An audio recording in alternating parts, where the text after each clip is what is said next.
I noticed this the other day. Yeah. Like almost everyone I've worked with has like a crazy voice that's like instantly recognizable. And this is the only song to this day where I listened back to like the 8 bars that I had, and I was like, no, I have to come harder. Like I have to come harder on this beat. My homie told me something that like changed my life, and he was just like, bro, it's a lot of times it's really nothing to it but to just do it. I had to sacrifice, going out and like doing dumb shit, like being a 19-year-old, because I wanted to lock in and like do this. We're not gonna get the Kirti album. We're not gonna get you spitting or singing. No, I've always told people like you'll see me on like a Taylor Swift song before you hear 16.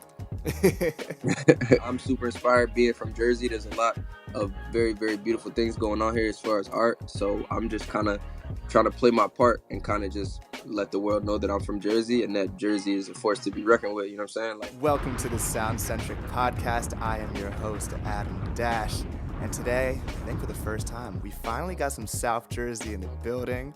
And we got Virginia too. We also love Virginia. shout out to But Virginia. I gotta rep South Jersey. Right. Shout out Virginia.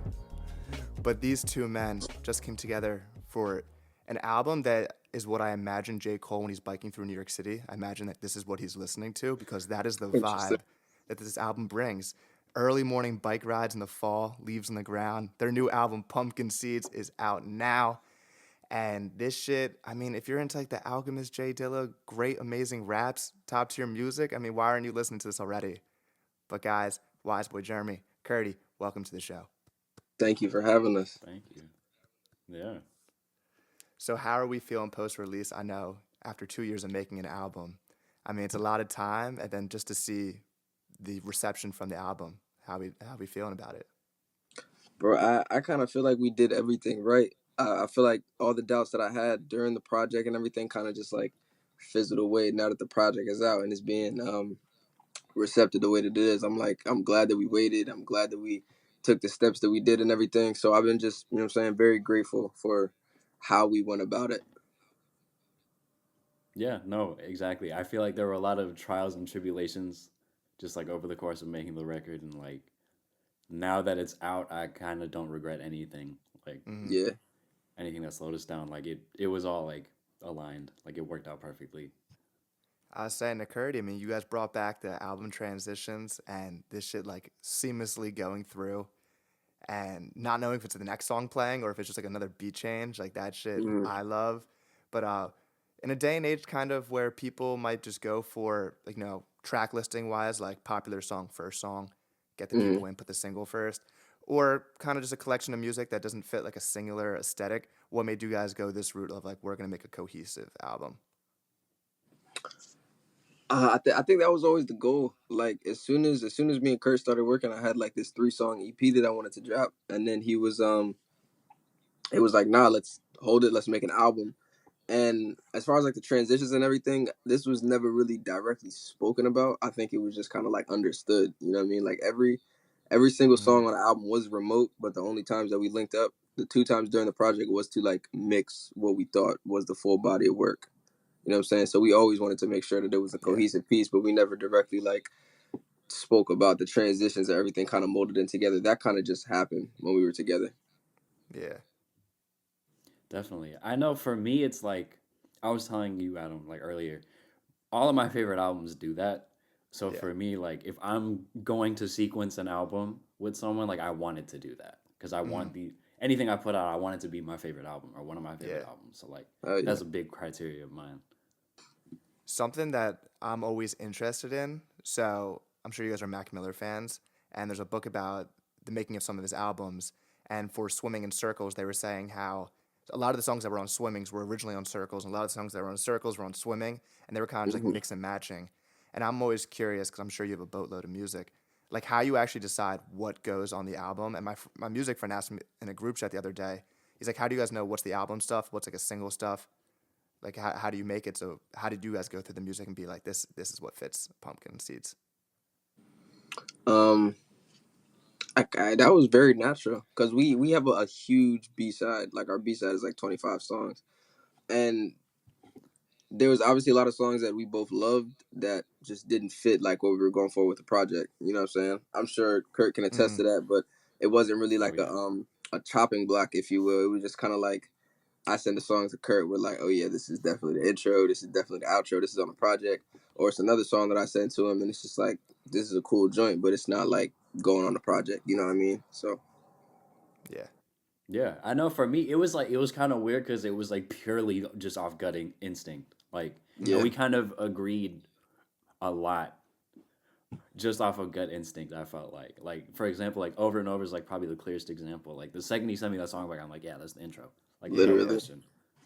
And that like set the tone for the I album too, mean, because that was like very very early on. So as soon as like we made that and it was like this is the intro, like everything kind of like followed suit. Not necessarily sonically, but it was just like, all right, now that we had a skeleton for the album when we just had the intro, solely based on like yeah. us both agreeing that this is the intro. Yeah. There's nothing like an intro that sounds like an intro and an outro that sounds like an outro. Because there's Very a true. sound to it, and you're like, this sounds like the beginning to something. Mm-hmm. Yep.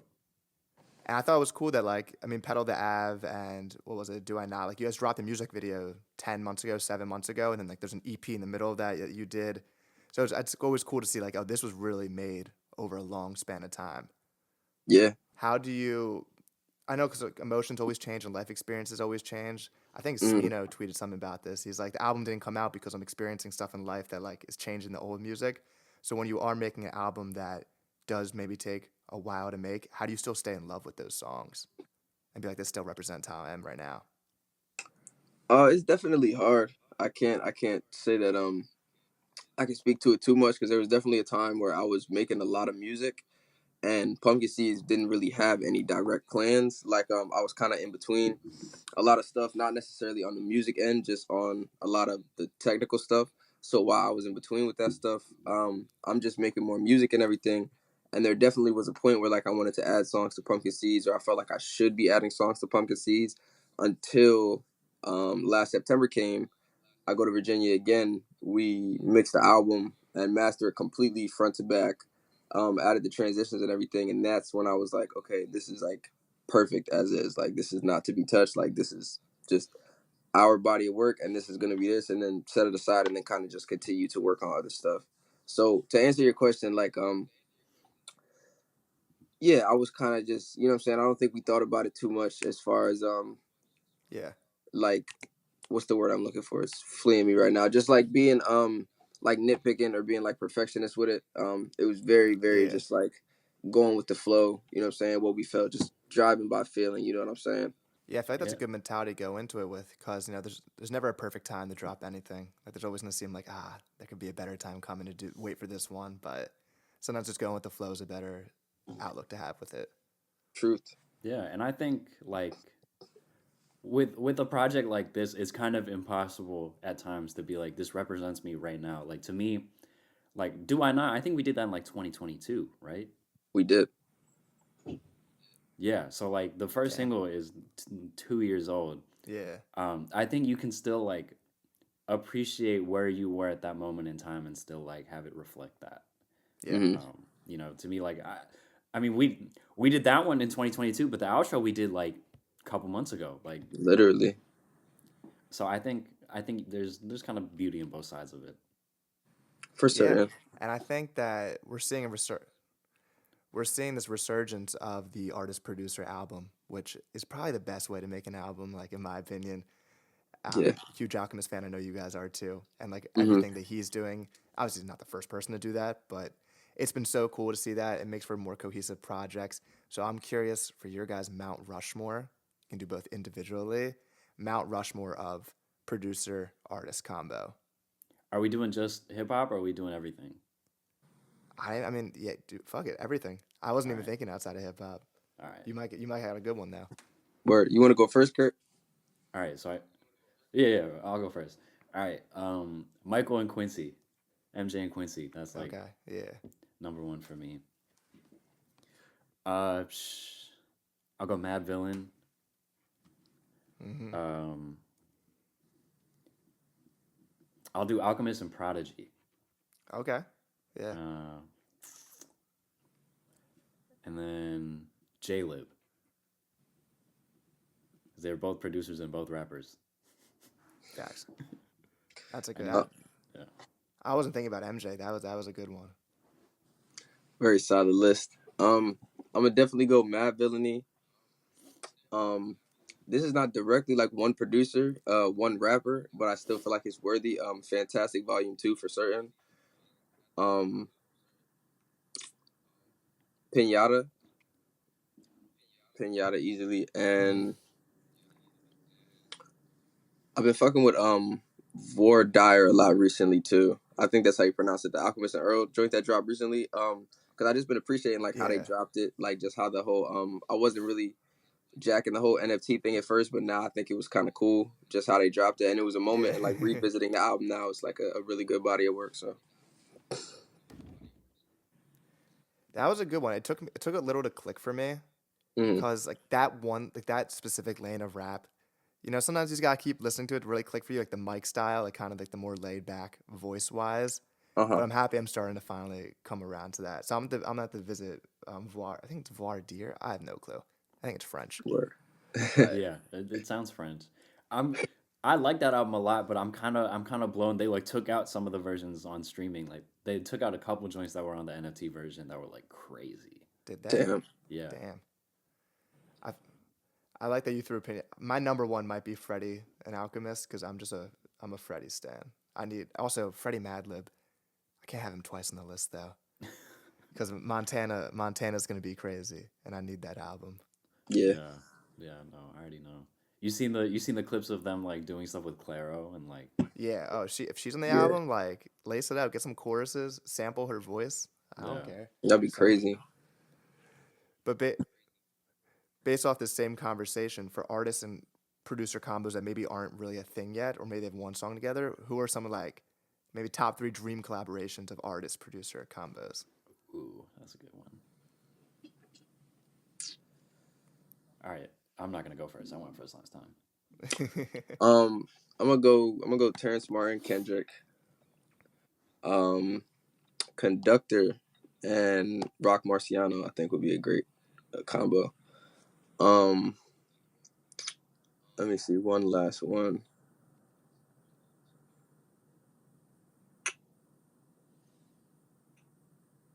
It's an interesting question. I've never thought about like dream producer rapper collabs as far as album. I'll say Conductor Rock, Kendrick Terrence. Um,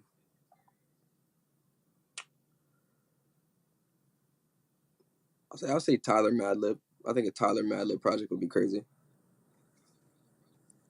Yeah, I always think Tyler Lil Wayne, like Tyler producing for Wayne, because I think That Ooh, would be hard too. those are like every time Wayne's on a Tyler album, I love him over like a jazzy beat. Yeah. Uh, give me Jay Z and Premier have to finally make an album fully together. I think the Black Solid. album was supposed to be all primo, but ended up being mixed. Trying to think one uh, more. yeah. You go with it. You go, Kirti. I'm trying to think of another Where are we one in doing my head. top three? We doing Mount Rushmore? What are we doing? Uh, we'll change it up. We'll do top three. Okay, top three. Phew, I mean they haven't done a full album, but I want to see Wayne and Alchemist.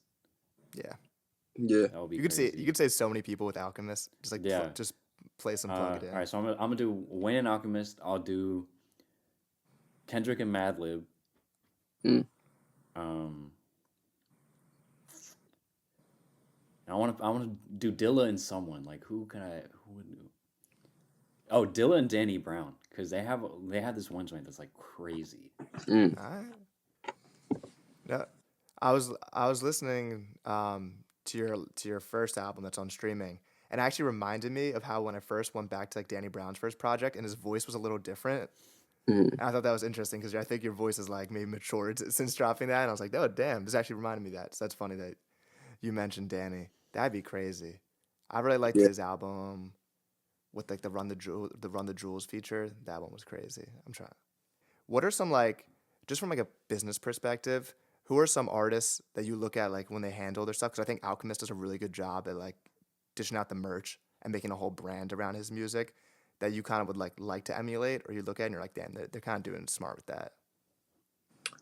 Mark Hamill Dude, for sure. Yeah, Like Mark his is a whole great one. I don't know. No, you're good. What were you saying? Oh, there you go. I'm kind of like behind everything. No, My I was bad. gonna say I don't know if y'all are familiar with Brain Orchestra. With who? Mm-mm. Brain Orchestra. It sounds so He's familiar. out of Jersey, but like he runs his like. I like the way he has like a Patreon. He has like a little record shop where he's a producer and a rapper. Like, and he's cold at both. And he just like does a lot of things for like his like community of people. And he really like to me he's like the prime example of the thousand true fans theory. Like he really caters to those like Yeah. thousand true Where fans. And that's like something I want to do. Yeah, the artist direct to consumer. Because, like, those, I mean, it's hard because I keep seeing this on my Twitter timeline, just talking about how artists don't always have the access to the information that they're getting, like, even for concerts and stuff. So hmm being able to collect, like, that information, whether it's, like, emails, being able to blast it out when your album comes out, just knowing that these people will actually be the people who go on YouTube and comment and do stuff like that, like, that's definitely the wave. Dude, facts. Data is for gold. certain. So I'm gonna try to phrase this next question without sounding stupid. So hopefully this makes sense. You know when you go to a restaurant and you're looking at the menu, and for me there's like certain buzzwords that pop out to me that I'm like, oh, I'm getting that food item. Like if I see like pesto aioli, I'm like, oof. Or like I see like southwestern salad or something, I'm like, oh, southwest. Like it just piques my interest. hmm I'm trying to think of like the music equivalent that when you say for Jeremy, like when you hear a beat, or for Kirti, when you hear like a rapper, like what are some things that they can do that are like that's usually someone I like. Like that's a buzz word sound for me. Um, it's usually just the groove. Like if there's a groove without any like raps over it, then like I could do easier like finding the pocket within it. Or it's gonna be more fun to try to find a pocket within it because it's already like you know what I'm saying, kind of swanky. So I just like my job is Yeah. really just to fit within the drums, you know, or lack thereof. Yeah, I think for me it's like having a distinct voice. I noticed this the other day. Yeah. Like almost everyone I've worked with has like a crazy voice that's like instantly recognizable.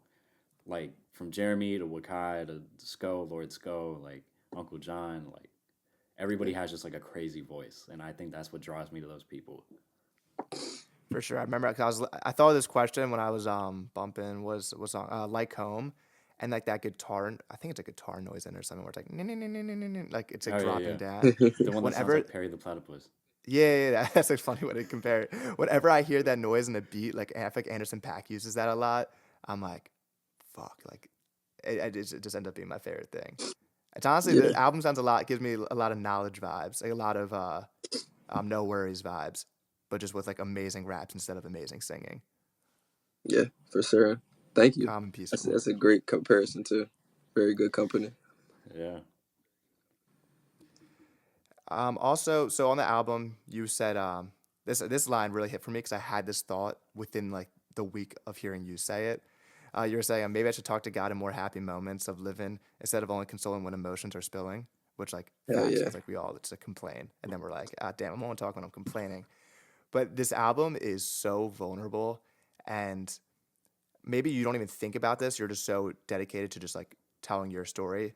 But in the Mm. moments where you're just like, damn, this is a lot to say, kind of what pushes you be like, no, I want to release this to people, knowing that maybe whatever I'm rapping about, whether it's a person, like they might hear it and feel a way about something. But you're hmm like, I just need to get this out for me. It's kind of a little bit of both. To tell you the truth, like Passing Dimes, when I made that song, it was very, very like rap and the verse influence. Like I wrote to it at first, and this is the only song to this day where I listened back to like the 8 bars that I had, and I was like, no, I have to come harder. Like I have to come harder on this beat. And then I was just like kind of driven by like what I felt at the time, you know what I'm saying? And that's why the first thing you hear is like my energy is focused on healing because that's where I was at that point. And this song was also made around that 2022 area. I forgot which month exactly. It might have been August, Yeah. September. But yeah, I was like, yo, I gotta come harder on it. And at that moment, come harder wasn't necessarily rap better. It's just like I need to pour more into this song, which also was synonymous with Yeah. rapping better when it came to that song and beat and everything. That's definitely my favorite song on the album, like the layered vocals in the chorus. I found no religion, like that. Thank you, bro. That's another buzzword type thing for me, where I'm like, Mhm. that got me. I'm like, all right, this is one of those ones for me. For sure. I was definitely trying to sing more on You the album. also, And that was definitely my favorite like refrain hook on the whole entire project.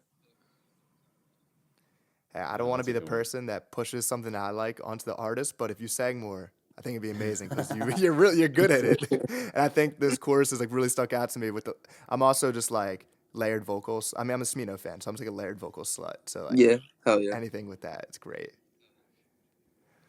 So I think it was on Over and Over. You said I had a chance to take a risk, but I did second guess.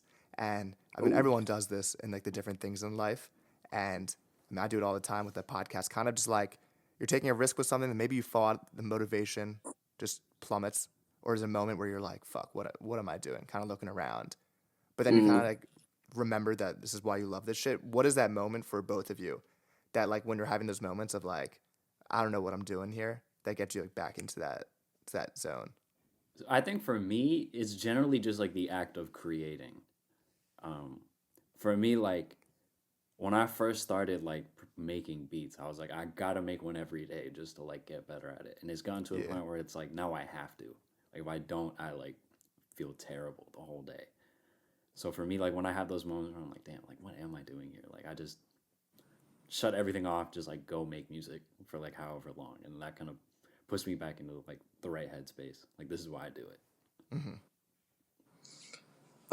For me, my homie told me something that like changed my life. I'm a big overthinker and when it comes to this shit, and he was just like, bro, it's a lot of times it's really nothing to it but to just do it. And there's a lot of moments at this time when I wrote over and over where I'm like, damn, I should have did this, I should have went about it like this, and that's where that line stemmed from. And I'm glad that I'm at a point where I don't really feel like that no more because when I feel like I'm in a position to take a risk or to like put myself in a different position, I kind of just go with that and just question after. You know what I'm saying? Shoot first, ask questions later type shit. Yeah, I think that's a Yeah. good outlook because I feel like sometimes it can be hard to like start that creating again if you're feeling kind of out of it.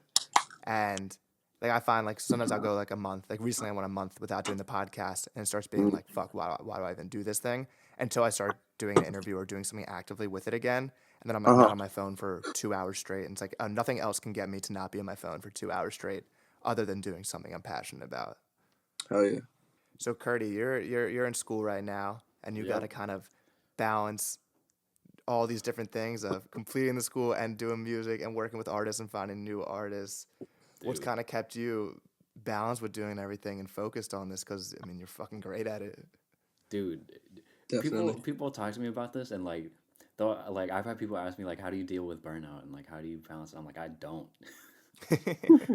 Yeah, Like I mean, I'm grateful I have one more semester left, but like I mean, I it took a fair bit of sacrifice. Like I didn't have the normal college experience that a lot of people like get to have.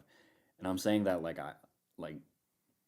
I'm grateful for the experience I had regardless. But like I had to sacrifice, going out and like yeah, doing dumb shit like being a 19-year-old because I wanted to lock in and like do this. Like to me, this shit is way more exciting. I mean, I've been playing guitar since I was like 6, and like even back then, like I wasn't outside like playing with the neighbors and stuff. Like I was inside like practicing. Like and Jeremy, I know your dad made music growing up, and your mom was big into music. Mm.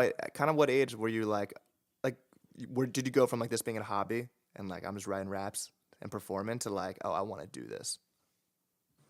Yeah, for sure. It definitely started like when I was like 7 years old, like 6, 7. I'm just writing, and then when I was 13, once I started like recording on my iPod and everything with my homies, I was like, I don't think that we would be going this far to do something if this is not what we want to do. You know what I mean? So that was kind of when the seed was planted in my head, and I kind of just didn't want to look back because I always knew that like having a plan B or something kind of was like stagnant on what you really wanted to do. So I kind of just always went hard with this because this was always my dream. Yeah. Was there an artist, not necessarily style wise, but career wise going into it that you're like, I like to kind of emulate this career?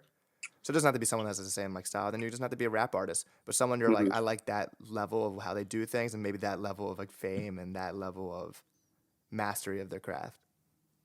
I would say Brent Fayez. I think Brent Fayez's movement is really, really solid. You know what I'm saying? And I think his music backs that up. I think You know what I'm saying? Verifies can step in a lot of rooms and be a part of a lot of conversations off of, you know what I'm saying, shit that him and his team kind of put into fruition themselves. You know what I mean? So,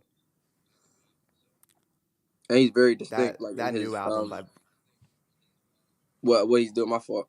But he's very distinct in like what no, he's doing, like how he sounds and everything. So it's like just that originality, that tonality, as well. Like that's kind of something that I've always looked at. Like that would be in an ideal situation. yeah, that new album I think is my favorite one, where it's like kind of over like 2000s Neptunes type production, like Hmm. Upset with Tommy Richmond. Oh my Yeah. god! And there's a really sick video on YouTube that maybe you've watched before, where they kind of go into him being like an independent artist, and how him and his Hmm. manager use like the spot, what is it, the super fans metric to like know what cities to go into. So Word. people don't know that he's a fully independent artist. So it's really cool how he's gone about it, and he's always putting on artists like Junie Yeah. on the album. Big shout out to DMV. We'll get Kirti producing for him. Definitely. I wonder what that would sound like. Is there anyone for you, Kirti, that you were looking at producer wise or maybe artist wise that you're like, To me, like I've always like my goal is to be like the love child of like The Alchemist and Benny Blanco.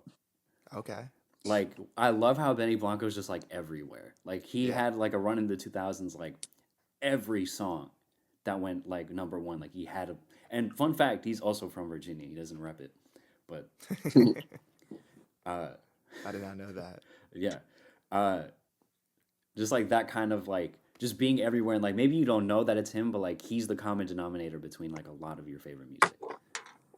And I I think Alchemist kind of has that same feeling with like the rap stuff. Like it's like certain like older albums where I'm like, oh, whoa, Alchemist was on this. Like that's crazy.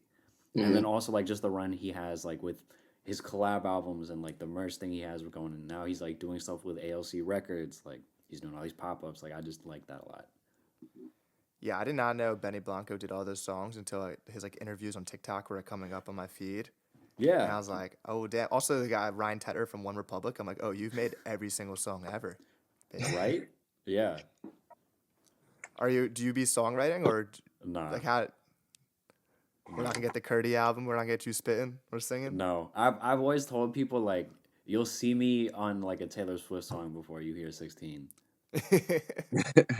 Why? I'm sure you've tried it out. No. To me that's like I've said everything I need to say with the beats. Like I don't feel like Deep. compelled to put pen to paper. I never have. I don't think I ever will. That's crazy because I'm trying to think like because Alchemist sounds like Rock Marciano when he raps. Oh I'm trying to yeah. think like what would I Kirti probably who's sound like Kirti? Jeremy and Wakai. Like I probably Yeah. because those are the two people I work with the most. Like So got into that point. How do you? Because rappers are always trying to find this, and producers are trying to find the opposite, where you're trying to find that pairing with someone because it can help your career so much more than kind Hmm. of just.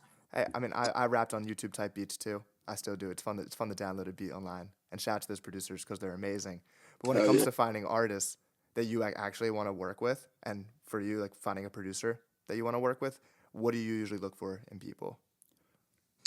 so I would I've say been kind of oh no, you no, can you go. go first. I think I went first last time. Um, Okay, fine. I would say if I can, damn. All right, you go, you go. That was cute. I feel like Okay. I'm so behind Um on this interview. no, it makes it funnier. It does. For me, like it all kind of started with Wakai. Like I found him on Instagram one day and I just like cold emailed him because I thought he just like had a tough pocket. Like he just was so himself even at that point. Like this was like 2021 maybe. Hmm. Um, and then literally just through that I've been able to like meet Jeremy and meet Sko and just like it's kind of just branched out into all these different things. So I've just kind of been writing off of that. Just like, oh, like who are my friends listening to? Who are they like, oh dude, this dude's tough. Hmm. It's mainly been off of that. I would say for producers, I kind of just like I always look to build something specific with me and that producer. You know what I'm saying? So even if we didn't make Pumpkin Seeds at the moment, or if that wasn't the goal as soon as we started working, I feel like an album definitely would have came from that because like I'm always looking to carve a sound like with a specific producer. So if I'm working with a Kurt, I know I can only get these beats from Kurt. You know what I'm saying? Or if I'm working with like a Supreme Loop Digger or like a Wave World or Arlo Walker, Mm-hmm. I'm knowing that like these are only beats that I could get from these specific people. So I feel like it brings out a side of me that is only going to come out when I'm working with these specific producers. I think I've seen in an interview in the past that DJ Premier was saying that when he makes beats, he doesn't do like beat packs. He's big on making a song for that artist in that moment. And obviously, you guys are in different areas, so it's not as much in person stuff. But are you Hmm. guys like for this album? Was it more packs? Was it you explaining like a kind of a concept or sending a sample, and then you going with it, and it was like this was made for the album, or was it kind of just broader? I feel like it was like pretty. It was pretty Mad Villainy style. Like I would just like make a ton of beats and I send it to him, and he send me some stuff back, and I send him more beats, and he send me more stuff Mm, back. But I think like I did get into a rhythm of just like finding the right samples for like the album cuts, and then just like it would be more frequently that we like have more stuff. The more I stuff start sending things through. Hmm. Like we were saying earlier, Do I Not being the first song, like the very first pack that I got from Kirti was very, very like obviously it was catered to me because he'd heard my music before, but like I was saying on the like our sound thing, we didn't really find our sound yet. So we were just kind of like seeing what could work. And Do I Not was a product of that. But then like when we made it over and over and it was like, okay, um, we're kind of fucking with the jazz Mataz vibe, then that's when we kind of yeah, followed through that. And then everything kind of like, for the most part, could fit along that realm. And then the outliers were still like very tasteful at that. Like I feel like Church Doors isn't, well, nah, Church Doors is super, super jazz, especially that second half. But like a Like Home, Yeah. um I feel like that could like sit in a beautiful pocket of like outlier or like a Cost of Life. You know what I'm saying? Like these are not directly like yeah. jazz or jazz rap, if you will, but it kind of like fits within that world just because it's like we're still working with samples and I'm still kind of catching the same pockets over these specific beats. Yeah. And something that I love just because, I'm biased. I'm from New Jersey. And I grew up, I remember middle school, like Meter Fontaine was that, and he's still that dude. But like Yeah, that for was, we're sure. like, oh shit, this guy's from like 10 minutes away from us. But I Hmm. love that you rep Jersey because as a Jersey person, it makes me feel cool when I'm in the car and I'm hearing it rep. But what does that mean to you to like, because a lot of people are from Jersey and they kind of just gravitate towards Philly or New York as like their place. I definitely Hmm. tell people I'm from outside of Philly sometimes. But what keeps you having that pride? I just want to build an infrastructure where I'm from, bro. I feel like it's super inspiring. I'm super inspired being from Jersey. There's a lot of very, very beautiful things going on here as far as art. So I'm just kind of trying to play my part and kind of just let the world know that I'm from Jersey and that Jersey is a force to be reckoned with. You know what I'm saying? Like specifically because a lot of people would like gravitate to New York or Philly being from Jersey, or like even when they hear about Jersey, they're like, oh, we don't care about Jersey. Like New York is right there, like Philly's right there. You know what I'm saying? Or the DMV is right there. Mad love to all places of the United States, but yeah, we're kind of like the little brother to those states that we neighbor and everything. And like I don't know, I kind of just obviously I was never satisfied with that as an artist because like we get overlooked.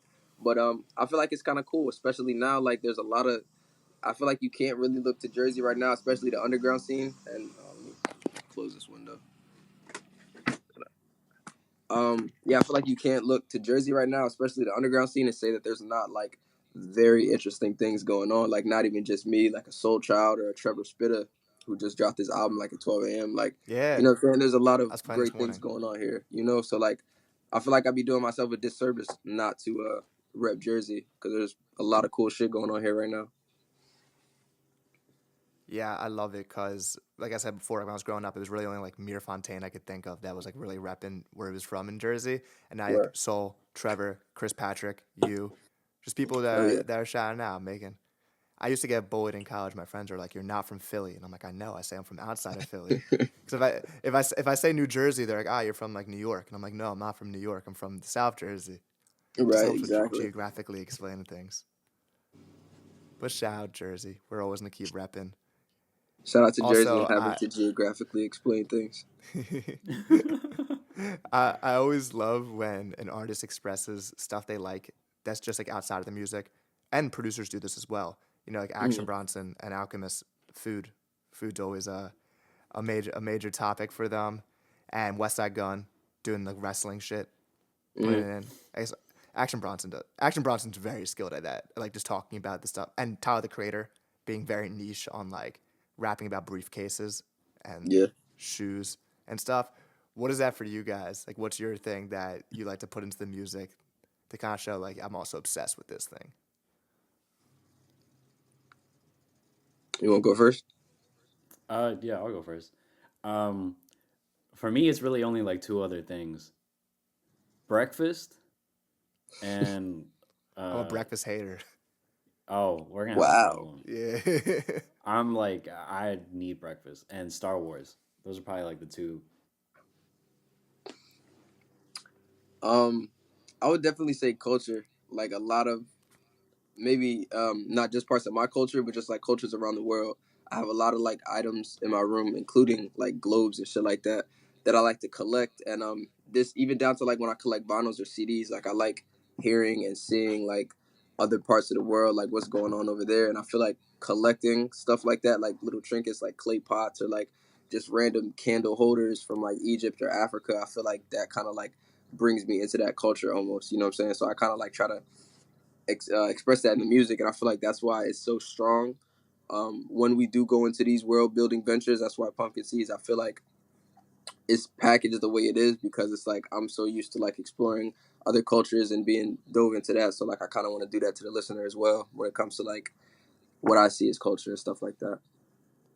Damn, that's Yeah, such a I've good always answer.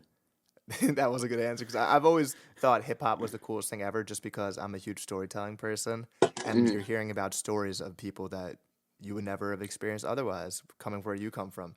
And now it's expanded and now like every single type of person, like, it's the most popular genre in the world. So everyone wants to do it and give their Definitely. try to it. So that's been the coolest thing for me is like hearing these stories from different people and being like, oh shit. And then how they tied in their music. Like Mm-hmm. it's just sick. Shout hip hop. Literally. And Shout out hip hop. what I was telling my homie the other day is like rap has always been like the most diverse genre on the planet because like we're using our voice as instruments and everybody's voice sounds different. You know what Yeah. I'm saying? Like of course you got the copycats and the emulators and shit like that, but the people that are really like super original, like we've never heard anything like this before and they're actually good at it and they know how to use their voice as the forefront of their music, like there's so much different things that are brought to the table with hip hop. Like hip hop is like the biggest feast in the world, and everybody just contributes something different to this one meal that is hip hop. You know what I'm saying? And I think that's beautiful. And I think that's even going on now with like a lot of my peers and everything. Like we don't really sound like each other whatsoever. We don't really rap on the same beats, despite working with a lot of the same producers and being tied Hmm. in almost every way possible. Like we all kind of bring something different to the table, and I think that's beautiful. Yeah, it's I get really angry when you hear the takes like hip hop is dead, especially because I think they've been saying that since it was made. There's always a Literally, different there's always an old head being like it's over. And I'm a big believer that this is the best time ever for hip hop because you can find any single thing you want. Like if you do want that hmm old school boom bap stuff, there's still artists doing it at a high as a level as people were right. doing in the past. And how did you guys take that when you hear those phrases, knowing that you're the coming up artists, producers making this new generation of music that I think is just as good? I mean, to me, if you say hip hop is dead, then you're not really listening. So I don't really like pay attention to that. So Yeah, it's Exactly. definitely a I lot mean, going on. yeah. The way I see it, people are always gonna be loud and wrong. hmm Yeah, So like you at a certain point you just can't listen to it. Like it doesn't help anyone to listen to it. I just tune yeah. it out and continue listening to the real hip hop that's everywhere right now. I think it's human nature for most people who aren't like obsessed with music that they stop looking for new music once they reach like 22, and what you bumped in high school is what you bump.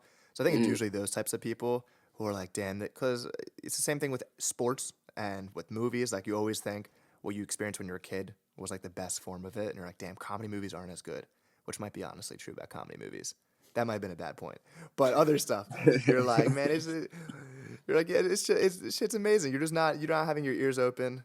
Like I remember I took my friend to a Chris Patrick Dende show because I was gonna interview them after the show, and in the middle of it, he's like, "These guys are amazing," and I'm like, "Yeah, I wasn't gonna take you to a bad show. It's just that they're coming up. They're coming up right now, and like you're just not understandably listening to people who are on the rise because you just want to you just want to bump what you've been listening to your whole life. But also, I've always think it's cool when you find an artist before and you kind of have that like bragging rights, like, oh, I was on to that.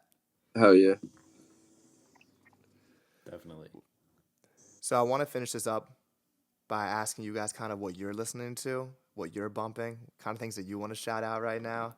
Because I mean, we already talked about Trevor Spitta. I was starting to listen to that before. He has a producer, Jonah Roy, who's worked with like Tommy. That guy is insane with lacing him up. But what have you guys been bumping? I've been bumping Minnie Ripperton. I've been bumping Bees. I've been bumping Mike. The Impressions. I just did this interview at this radio station, and my homie bought me a vinyl, and it was from the Impressions. I've been spinning that. I've been listening to somebody named Budgie that I found recently. Oh, you just got put on the budgie? Yeah, bro. Like just Budgie, now, I'll and I've look been it like up. bitching like all his shit. Like he's crazy though. Dude, crazy. So I definitely got to finish like listening to everything. But what was it was like Panty Droppers or something. That was the album that I was listening to Yeah. last night. Yeah. Yeah, he's crazy. Yeah. I'll give one more. And Pumpkin Seeds. Wiseboy, Jermey, and Kirti Pandey. That's also what I'm bumping right now. That's facts. That's facts. I mean, who isn't? And if you're not, what are you doing? You're asleep under a rock. Seriously. Right now I'm listening to Keep Holly Alive. Mutant Academy just came out. Oh, I gotta tap in with that. Oh my god, it's so good. Thank You Appreciate It by Grimdoza and Monday Night. Another crazy record.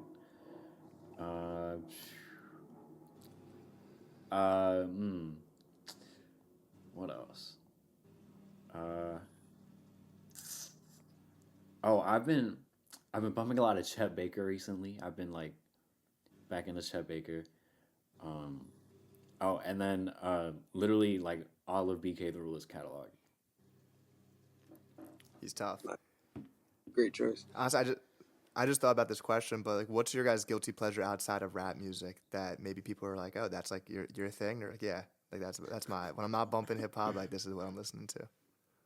I wouldn't call it a guilty pleasure mainly because I listen to it as much, if not more, than hip hop. But like, I would say what's like guilty about it or very like niche is like I like specific types of fusion jazz. So like, Ethiopian jazz, Mexican fusion, like Brazilian jazz and stuff like that. Like there's certain pockets, and it just seems to get whimsical in different ways as you like explore through the different cultures. And I like I was saying earlier, I just like to be brought into that. So I would say just like finding specific like fusion of jazz with different cultures is like my guilty pleasure, if you will. We love some good jazz music. When I study or do stuff, I can't hear words because I'm just gonna listen to what they're saying. It's like I have to study to jazz music. So one thing I'm proud about in college is I heard the sample for Blue World by Mac Miller like a year before it came out, and I screenshotted it and sent it to my producer friend, and I'm like, do something with this. And then Mac dropped it, and whatever. I don't know what the hell he did with that beat, and thought of that in the second half. But I was like, damn, maybe I got an ear for this. I don't know. We're on to something. Literally. But Kirti, what are you bumping on the side? It's not even a guilty pleasure because like I'm not guilty about it. Like Casco Bane. Yeah, that was the wrong phrase to use. No guilty pleasure. What are you proudly bumping outside of it? Yeah, I'm proudly bumping any sexy drill. I haven't caught on to the wave yet. Maybe I have to listen to his new album. You got to listen to the Chow Lee record. That one's like Chow Lee. I'll write that down. Gotta tap in for certain. For sure. Well, boys, Great thank you for segue. coming on. It's an honor because this is truly one of my favorite albums of the year, and I love having people on where I'm like, fuck. Like I would roll my eyes while listening to this album, like fuck them. Like why are they so good at this? Thank you, bro. Some of those beats, man. But where can the people find you? If you guys have anything coming that you want to announce or just want to shout out anything, go for it now. But tell the people where they can find you. You can find me on every corner of the World Wide Web. You can also catch me flipping that name pretty soon. The World Wise Web. I'm not gonna say too much on that. I'm just gonna plant that seed. But Yeah, Kirti, I'm actually show you something after this. But Yeah, yeah, please. you can find me everywhere. Along with my boy Kurt. Our album is out everywhere you stream music, and it will be in the physical universe very, very soon. But until then, I guess we can settle for streaming, and you can continue to listen to this story any way you please. Yeah. So yeah, pretty much wherever you can find media, I'm pretty sure you can find both of us. Yeah. Well, there you have it, guys. If you made it to the end of the podcast, thank you for tuning in. I am Adam Dash at Adam_DASH on every platform, and Sound Session Music on every platform. And we shall see you next time. Peace.